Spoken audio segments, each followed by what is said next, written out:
What happens when a shareholder wants to sell their shares? Can they sell to anyone?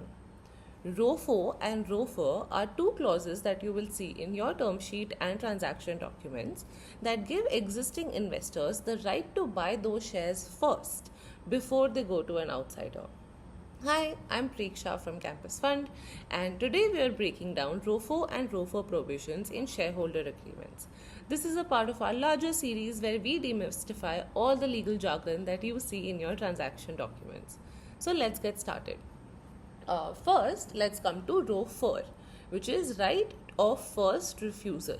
So this is basically that a selling shareholder must first offer their shares to existing investors.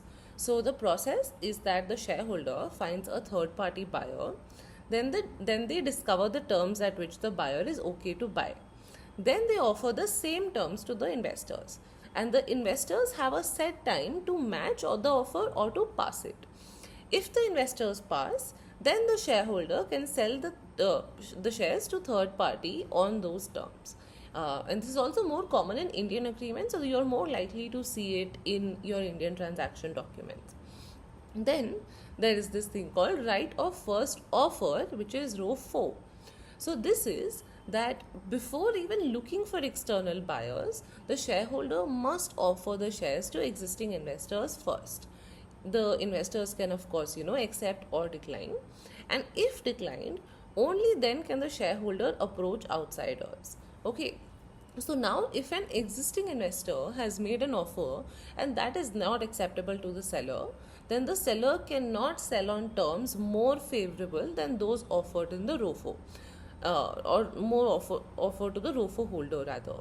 Or if he finds more favorable terms, then he has to restart the ROFO process entirely again and offer them again to the investors first. Now you must be wondering why these clauses exist, right?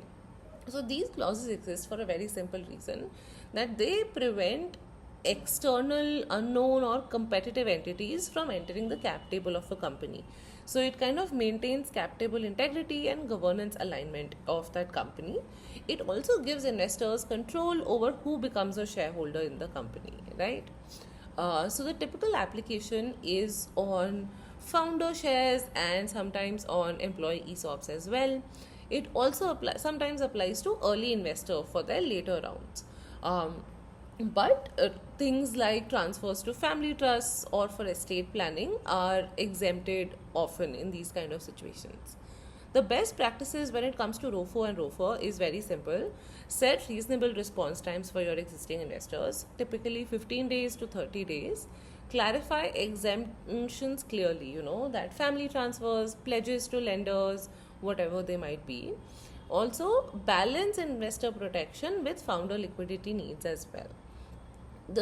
So to conclude, the key difference between a ROFO and a ROFR is that a ROFO is offer first to existing investors, negotiate, and then go to the market. ROFR is that you find a third party buyer first, then the existing investors get the right to match that offer. ROFR and ROFO both give existing shareholders first opportunity to buy the shares being sold, and they protect cap table composition while allowing liquidity when appropriate for the founders and the ESOP holders. Understanding the difference between both these terms can often help you negotiate the terms better when your time comes, and yeah, I'm happy to help in that process. If you have any other questions on ROFO and ROFR, put them in the comments and we will answer them for you. And stay tuned because next week we'll be back with another video.